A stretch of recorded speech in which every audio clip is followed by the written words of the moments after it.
ካብ ሰብ ዝተሓበአ ወይ ተሰዊሩ ዝነብር ሰብ ኩል ግዜ ዕውት እዩ ንምንታይ ይመስለኩም ሰባት ከይፈለጥዎም ሱቕ ኢሎም ዝኽበሩን ሃፍታማትን ዝኾኑ ስለምንታይ እዮም ተልኩምኒ ምክንያቱ ነዞም 5 ሕግታት ብምስጥር ስለ ዝከታተልዎም እዩ ክብራት ተኸታተልትና ኣብ ናይ ሎሚ ቪድዮና ዝነግረኩም ሕግታት ፍሉጣትን ሃብታማትን ምሁራትን ብምስጥር ዝጥቀሙሎም ጥበብ ይኽነግረኩም ነዚ ጥበብ እዚ ሕጂ ንዓኹም ብነፃ ክነግረኩም እየ ኣብ ነፍሲ ወከፍ ሕጊ ኖት ሒዝኩም መዘክር ሒዝኩም ተኸታተሉኒ ንቻነልና ላይክ እና ሼር ብምግባር ቻነልና ሓደሽ ዝኾንኩም ሰብስክራይብ ብምግባር ናይ ቻነልና ቤተሰብ ኩኑ በቲ ናይ መፈለማይ ክንጅምር ከለና ኣብ ቁፅሪ 1 ዝተቐመጠ ዘይረአ ናይ ጽላሎት ስልቲ ወይ ድማ ኣብ ከባቢኹም ዘለዉ ሰባት ንላዕሊ ምዃን ኣብ ሓደ እኩብ ማሕበራዊ ኣብ ስራሕ ቦታ ወይ ኣብ ማእኸል ዕረኽትኩም ክትኣትዉ ከለኹም ፈለማ ንመን ኢኹም ትርእዩ ድምፁ ዓወቢሉ ዝዛረብ ክቡር ክዳን ዝተኸደነ ወይስ ኣነ ኩሉ ይፈልጥ እየ ናበለ መድረኽ ንምቁፅጻር ዝጫደር መብዛሕትኡ ሰብ ቆላሕታ ንኸምዚኦም ዝበሉ ሰባት ይዝህብ ነገር ግን እቲ ዝዓበየ ናይ ስነ ልቦናዊ ምስጢር ኣብዚ እዩ ዘሎ ኣብ ከምዚ ዝበሉ ቦታታት እቲ ናይ ሓቂ ሓደገኛ ሓያል ሰብ ዝኾነ ቆላሕታ ዘይህቦ ብጽላሎት ተሸፊኑ ዝተቐመጠ ሰብ እዩ እዚ ጥበብ እዚ ዘይረአ ጽላሎት ይበሃል ደካማታትን ብርእሶም ዘይተኣማመኑ ሰባት ኣብ ዝኸድዎ ቦታ ኣነ እኮ ከምዚ እየ ክንዲ ዝኣክል ገንዘብ ኣለኒ እዚ ፈልጠ እየ እናበሉ ቆላሕታን ናእዳን ንምልማን ይጓየዩ ንርእሶም ልዕል ኣቢሎም ብምርኣይ ኣብ ልዕሊ ሰባት ናይ ብራኸ ቦታ ክረኽቡ ይፍትኑ ነገር ግን ከይፈለጥዎ ንርእሶም ዓብዪ ስግኣት ገይሮም ስለ ዝቐርቡ ኣብ ዙርዮም ዘለዉ ሰባት ኩሎም ክቐንኡሎም ክጠራጠርዎምን ዕድል ክኸልእዎምን ይገብሩ እቶም ናይ ሓቂ ምስጢራውያን ሕዋኣት ሰባት ግን ተጸራሪ መንገዲ እዮም ዝመርፁ ናብ ሓድሽ ከባቢ ወይ ናብ ሰብ ዝተኣከበሉ ክኣትዉ ከለዉ ኮነ ኢሎም ርእሶም ትሕት የብሉ ብጣዕሚ ተራ ፍሉይ ነገር ዘይብሎም ከም ዝኾኑ እውን ዝኾነ ከም ዘይፈልጡ ኮይኖም ይቐርቡ ዝተኸደንዎ ክዳን ናይ ኣዘራርቦኦም ላዛ ናይ ኣካላቶም ምንቅስቓስ ዝኾነ ሰብ ቆላሕታ ክህቦም ዘይዕድም ዘየርእዩ ከም ዝኾኑ ይገብሮም ሰባት ንዓኣቶም ትሑታትን ካብኣቶም ንታሕቲ ገይሮም ባዕሎም ክሓስቡ ይገብሩ ውሽጦም ክግምግሙ ከለዉ ካባኹም ዝኾነ ዓይነት መጥቃዕቲ ወይ ከዓ ስግኣት ኣይጽበዩን እዮም በዚ ግዜ እዚ ኣብ ዙርያኹም ዘለዉ ሰባት ሙሉእ ብምሉእ ህድ ይብሉ ናይ ባዕሎም ማስክ የውልቑ ናይ ውሽጢ ክፍኣቶምን መደባቶምን ናይ ሓቂ መንነቶም ብነፃነት የርእዩ እዚ ሜላ እዚ ኣብ ከባቢኹም ዘለዉ ሰባት ንላዕሊ ክትኮኑ ፍጹም ልዕል ብራኸ ይህበኩም ስለምንታይ ሲ ንስኻትኩም ብዛዕባኦም ኩሉ ምስጢር ትፈልጡ ኢኹም ንሳቶም ግን ብዛዕባኹም ዝፈልጥዎ ዝኾነ ነገር የለን እዚ ማለት ኣብ ሓደ ፀወታ ናይ ፀላእ ካርታ እናረኣኻ ከም ምፅዋት ማለት እዩ ግዜኡ በፂሑ ሓደ ውሳነ ክትሕልፉ ክትደልዩ ወይ ድማ ሓደ መስመር ክትሕዙ ከድልየኩም ከሎ ብዘይ ዝኾነ ዕግርግርን ብዘይ ዝኾነ ተፀራርን ብስቕታት ትስዕሩ ዝኾነ ሰብ ከይሰምዐኩምን ከይከልከለኩምን መረባትኩም ትዝርግሑ ኣብዚ ክተስተውዕልሉ ዝግብአኩም ሓደ ነገር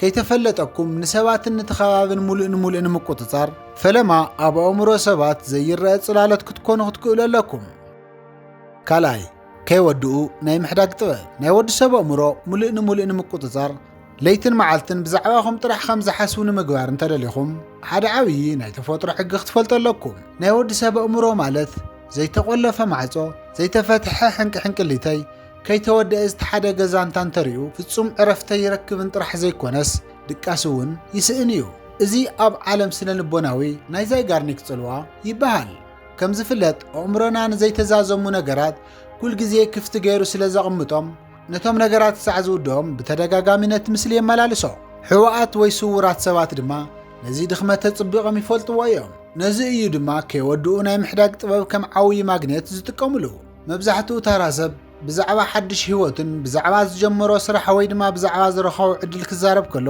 ፈለማን ማእኸሉን መወዳእታን ብሓደ መዓልቲ ይዝርግሖን የውፀን ኩሉ ነገር ተዛሪቡ ምስ ተወድአ ግን ኣብ መንጎኡን ኣብ መንጎቶም ሰባትን ዘሎ ናይ ሃንቀውታ ኽብረት ሽዑኡ ይመውት ስለምንታይ ሲ ምኽንያቱ ሙሉእ ብምሉእ ተነቢቡ እዩ ብኻልእ ኣገላልጻ ምስጢራውነቱ ከሲሩ እዩ ማለት እዩ እቶም ናይ ሓቂ ብልሓተኛታትን ሕዋኣትን ሰባት ግን ንሰባት ብሃንቀውታ ናይ ምጽላው ዘድንቕ ጥበብ ኣለዎም ብዛዕባ ርእሶም ብዛዕባ መደባቶምን ወይ ድማ ብዛዕባ ቐጻሊ ስጉምትታቶም ክዛረቡ ከለዉ ብጣዕሚ ንእሽቶ ናይ ሓቂ ግን ፍጹም ዘይተማልአ ሓበሬታ ጥራሕ እዮም ንሰባት ዝነግሩ ኣብዚ ሓደ ኣብነት ክነግረኩም ኣብ ሓደ ዕላል ማእኸል ኣብዚ ሰሙን እዚ ኣብ ህይወተይ ሙሉእ ብምሉእ ዝቕይር ሓደ ዓብዪ ስምምዕ ገብር ኣለኹ ይብሉ እሞ ዝርዝር ሓበሬታን ምስ መን ከም ዝኾነን ውፅኢቱን ከይነገሩ ነቲ ዕላል ኮነ ኢሎም ናብ ካሊእ ተራ ጉዳይ ይቕይርዎ ወይ ድማ ስልኮም ዓፂዮም ሱቕ ይብሉ እዚ ሜላ እዚ ኣብ ኣእምሮ ሰባት ዓብዪ ስነ ልቦናዊ ማእኸል ይፈጥር።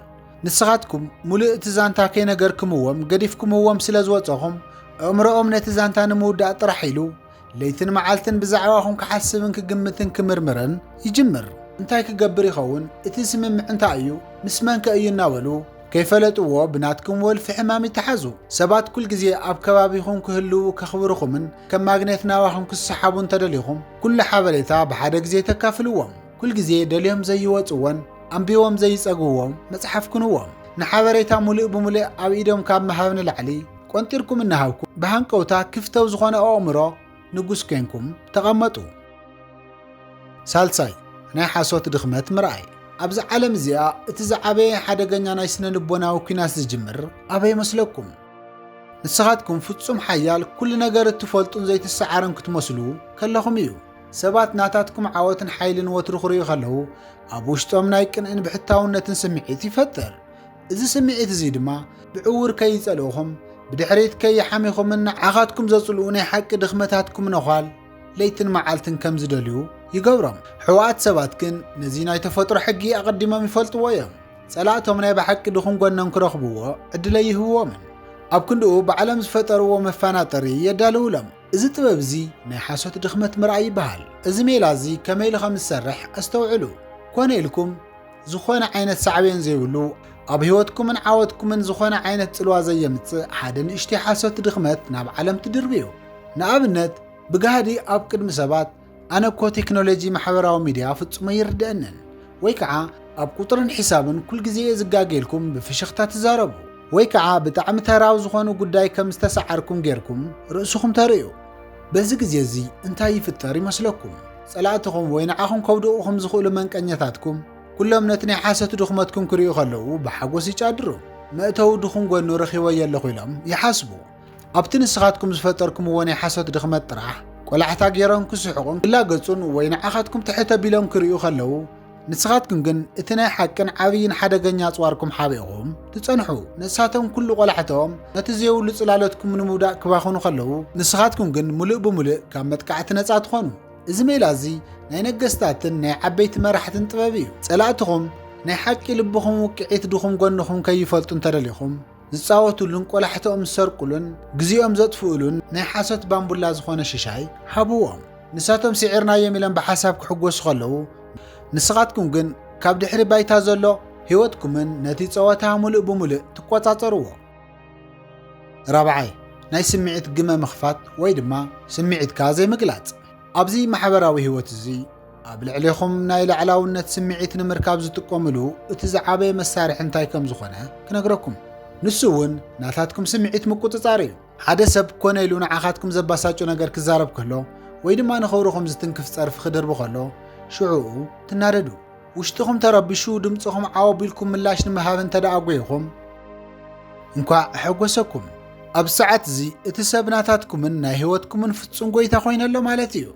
ስለምንታይ ሲ ናታትኩም ናይ ስምዒት መፍትሒ ቁልፊ ኣብ ኢዱ ረኺብዎ ኣሎ። ብዝደለየ ሰዓት እቲ መፍትሒ እናውፀ ከም ባምቡላ ክፃወተኩም ይኽእል እዩ። እቶም ናይ ሓቅን ሓያላትን ሕዋኣት ሰባት ግን ነዚ ናይ ስነ ልቦናዊ መፈናጠሪ እዚ ሰይሮሞ ዝወፁ እዮም። ንሳቶም ዝጥቀሙሉ ሜላ ናይ ግመ ምልባስ ይበሃል። እዚ ማለት ኣብ ውሽጦም ብርቱዕ ሕርቃንን ፍርሓትን ወይ ድማ ናይ ሓጎስ ማዕበል እንተተለዓለ እኳ ናብ ወፃእን ዓለም ዘርእይዎ ገጽ ግን ከም ናይ ጊሓት ግመ ዝተሸፈነ ፍጹም ዘይንበብ ርግእ ዝበለ ሰላማውን እዩ። እስኪ ሕሰብዎ ሓደ ሰብ ንዓኹም ንምንብርካኽን ብጣዕሚ ዘናድድ ናይ ፀርፈ ጽዋር እንተደርቢልኩም ንስኻትኩም ግን ድምፅኹም ዝያዳ ትሕተ ቢልኩም ዓይኒ ዓይኑ እናረኣኹም ቀሊልን ምስጢራውን ፍሽኽታ እንተርእኹምዎ እንታይ ዝፍጠር ይመስለኩም? እቲ ንዓኹም ንምጥቃዕ ዝመፀ ሰብ ኣእምሮኡ ሙሉእ ብሙሉእ ይናወፅን ይደናገርን። እዚ ሰብ እዚ እንታይ እዩ ዝሓስብ ዘሎ? ነዚ ኩሉ ጉድ ሰሚዑ ከመይ ዘይተቆጥዐ ተሪፉ ብድሕሪኡ እንታይ ዓይነት ሓይሊ ኣለዎ ኢሉ ብናይ ባዕሉ ፍርሒ ውሽጢ ከም ዝቃፀል ትገብርዎ። እዚ ባህርያት እዚ ዝኾነ ሰብ ክትንክፈኩም ዘይኽእለሉ ናትኩም ዓብዪ ዋልታ እዩ። ስምዒትኩም ክግምቱ ናይ ባዕልኹም ውቅዒት ልቢ ኸንብቡ እንተዘይክኢሎም ኣብ ልዕሊኹም ካሕደርዎ ዝኽእሉ ዝኾነ ዓይነት ናይ ስነ ልቦናዊ ልዕልነት ብሓደ መዓልቲ የጥፍእዎ። ሓምሻይ ናይ መወዳእታን ናይ ኣየር ባዶነት መፈንጠሪ። ኣብ ዝኾነ ማሕበራዊ ርክብኩም ውሽጢ እቲ ዝዓበየ ሓደገኛ ምስጢር ትሰምዑሉ መዓዝ ከም ዝኾነ ትፈልጡ ዶ? ንስኻትኩም ብዝሓተትኩምዎ ቁጥሪ ኣይኮነን። ሰባት ሓበሬታ ክሰርቅኹም መደብኩም ከውፅኡ ወይንዓኹም ክንሕቁኹም ኢሎም ሕቶታት ኣብ ልዕሊ ሕቶታት ክድርድረልኩም ከለዉ መብዛሕትኡ ታራሰብ ነቲ ፍርሓት ንምሽፋን ኢሉ ናይ መከላኸሊ ዕላላት ይድርድር፣ ርእሱ ንምግላጽ ድማ ይጎይ። ሕወሓት ሰባት ግን ፍጹም ቀታሊ ዝኾነ ሜል ኣለዎም። ንሱ ድማ ናይ ኣየር ባዶነት መጻወድያ ይበሃል። ሓደ ሰብ ኮነ ኢሉ መእተዊ ነዃል ንምድላይ ብዛዕባ እቲ ሓድሽ ፕሮጀክት እንታይ ከም ዝሓሰብካ ቀጻሊ ስጉምትኻ እንታይ ኢሉ ክሓትት ከሎ ሽዑ ነዊሕ መልሲ ንምሃብ ፈጺሞም ኣይሽኩልን። ኣብ ክንድኡ ብጣዕሚ ሓጺርን ንጹርን ዝኾነን ደረቕ ምላሽ ይህቡ። ንኣብነት ጽቡቕ ነገር እዩ፣ ግዜኡ ክበጽሕ ከሎ ክረአ እዩ፣ ወይ ድማ ገለ ነገራት እናረኣኹ እየ ኢሎም ሽዑኡ ትዕላል የቋርጽዎ። ድሕሪኡ ዓይኖም እናረኣኹም ፍጹም ሱቕ በሉ። በዚ ግዜ እዚ እንታይ ዝፍጠር ይመስለኩም?